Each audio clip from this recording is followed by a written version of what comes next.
Salut les gars! Salut! Ici Étienne. Ici Charles, de musculation-prise-de-masse.com. Et là, je tiens le tableau. Le tableau, on a l'habitude qui est supposé vous donner l'information de la semaine. Et c'est bien le cas cette semaine encore. C'est marqué Facebook, OK, avec un bras semi-libras, avec un haltère semi-haltère, tout ça pour dire qu'on a une promotion spéciale cette semaine pour Facebook. On vient tout juste de se créer une fanpage Facebook, donc une page de fans. Et la vérité, c'est qu'on vient pas juste de la créer. Ça fait combien de fanpage, page de fans, c'est bon ça. Parfait. Ça fait combien de temps que la page a été créée? Écoute, 2 jours, là. Non, mais on en a une. Plus que ça, parce que... Il y a 3 mois, on a ouvert un compte, puis on n'a rien fait avec. Là. Et d'ailleurs, on aimerait ça remercier les 45 personnes qui nous aiment sur Facebook, puis on en avait parlé, puis il n'y a absolument rien sur la page. Il y avait absolument rien sur la page, mais là, on a changé ça. On a mis 2-3 photos de Étienne. Des photos compromettantes de Charles. Des photos compromettantes. Et on a une offre à vous faire sur la page Facebook.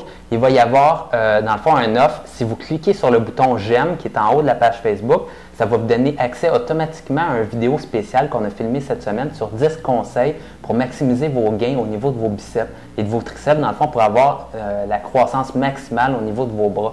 C'est vraiment les 10 meilleurs conseils pour atteindre votre plein potentiel sur vos bras. Donc, manquez pas ça. On va mettre un lien en bas de vidéo. Vous allez pouvoir aller voir ça sur notre page Facebook. Tout de suite. Vous allez avoir accès aux vidéos tout de suite. C'est Charles qui l'a fait. C'est vraiment un bon vidéo, une bonne présentation. Félicitations, merci. Charles.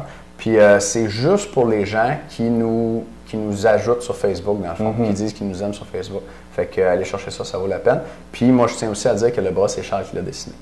Moi, j'ai du talent, hein? Et voilà. On a étudié en exercice, pas en dessin. Sérieux, tu me mets en compétition contre une petite fille de 4 ans, puis je perds. Oui. Les filles de 4 ans sont pas pires en dessin. Oui, elles sont fortes. Les autres, à maternelle, font ça toute la journée. Écoute. Okay. Nous, on a d'autres choses à faire. J'égalise une fille de 2 ans. 2 ans. Faut que tu te prends quelqu'un à ta mesure. Tu sais. Oui, en plein ça. Qui c'est qui lit la question? Qui? On a une question de Fred aujourd'hui, de Montréal, 21 ans, qui est membre avec nous. Merci, Fred. Et 5 et 8, 150 livres, 12 de gras. Et tu nous s'entraîne en musculation depuis 6 ans. Ah, j'en oublie tout le temps. J'entends ça tout le temps. T'es là pour ça. Et il nous dit « Salut les gars, j'ai compté récemment mes protéines mangées durant une journée pour voir si j'arrivais à satisfaire mes besoins. OK? Je pensais qu'en mangeant des grosses portions 4 fois par jour plus collation, j'y arriverais, mais ça a l'air que non. Ça l'arrive, moi aussi, j'ai déjà fait le calcul et je me rendais compte que j'étais en bas d'un bon 50, 60 grammes. Tant que ça, oui. Ouais, un bon 50. C'est difficile d'aller tout les chercher. J'en mangeais pas tant que ça. J'étais pas un gros mangeur de viande avant de faire le calcul. Moi, j'étais un gros mangeur de viande, puis j'arrivais à 180. Puis c'est autour de 200, c'est pour moi. Fait que oui, c'est facile d'arriver short là-dessus. Tout à fait, Fred. Continue. Étant étudiant, je ne croule pas sous l'argent, alors j'aurais besoin de votre avis. Me coûterait-il plus cher de manger plus ou bien de prendre des shakes de protéines? Merci et continuez votre excellent job. OK? Moi, je pourrais peut-être y aller. J'ai déjà fait le comparatif et là, je pense que j'avais perdu ce document-là parce que mon ordinateur avait bugué ou quelque chose comme ça. J'étais vraiment fâché.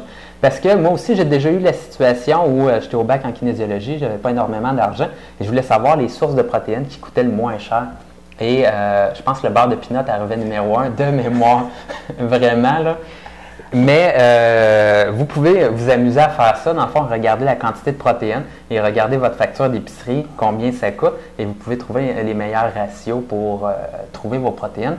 Mais j'en étais ressorti de ça que plusieurs personnes disent « Achetez-vous pas un pot de protéines parce que ça coûte beaucoup trop cher pour des protéines que tu pourrais avoir dans ton alimentation. » Mais moi, selon mes calculs, c'est faux ce que ces personnes-là disent parce que si tu fais le ratio, dans le fond, de combien ça te coûte pour la quantité de protéines dans un steak, par exemple, ça va te coûter moins cher pour avoir ces protéines-là dans un pot de protéines.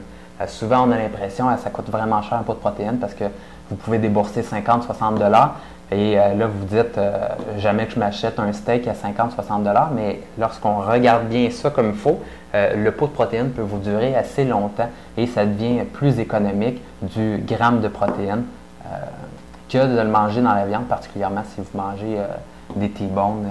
Filet mignon. Le filet mignon, je cherchais quelque chose de bon dans la viande. Maintenant qu'il travaille, Charles mange du filet mignon. Juste du filet mignon. Matin, midi, soir. Un petit filet mignon avant de me coucher. Dans mes céréales le matin, c'est bon. Écoutez, je les coupe en cubes. Filet mignon dans du lait. Bien, ça rejoint ce que je pensais, Charles, parce que les protéines les moins chères, ce sont les protéines végétales. C'est pas plus compliqué que ça. On dit, je me souviens pas du chiffre exact, mais genre, ce qu'on prend pour manger, faire nourrir une vache puis manger son steak là, ou un bœuf, on pourrait nourrir 10 personnes végétariennes avec ça. Fait qu'on peut manger une vache ou nourrir 10 personnes avec des légumes. Fait que si vous achetez des légumes, c'est moins cher. Puis c'est vrai que c'est moins cher. Puis une bonne source de protéines pas chères dans les légumes, c'est les fèves. Tout ce qui est fèves, si vous n'avez pas de problème, les petits pois. Les fèves, les petits pois, les pois chiches. C'est sûr que les légumineuses aussi. Puis je vais faire un point tout de suite sur les légumineuses. C'est un conseil numéro 1, dans le fond, pour les personnes qui sont végétariens. Probablement que si vous l'êtes, vous le savez déjà.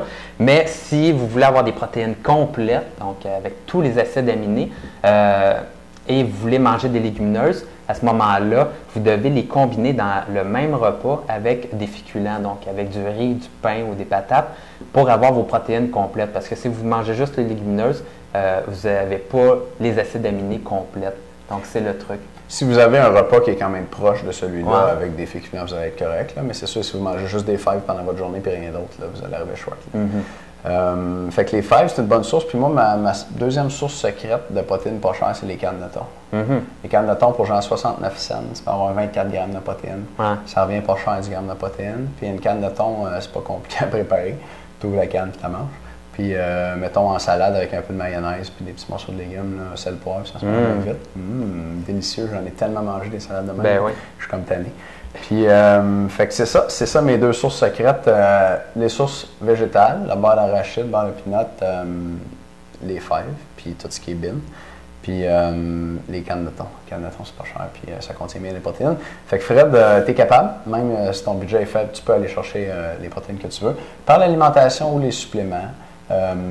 C'est ton choix. Ouais, fais le calcul que je t'ai dit, achète les choses, regarde le coût et divise-le, fais la règle de 3 avec le nombre la quantité de protéines dans ce que tu viens d'acheter. Tu vas pouvoir le savoir. Fred, j'espère qu'on a bien répondu à ta question. Si vous avez une question, je n'hésitez pas pour nous écrire. Le lien est dans la colonne à droite, c'est écrit « On répond à vos questions de musculation ». Et cette semaine, ne manquez pas la vidéo de Charles sur Facebook pour vous aider à maximiser la grosseur de vos bras. Juste pour les gens qui nous aiment sur Facebook, aimez-nous donc sur Facebook. On a besoin d'amour. Salut, bye!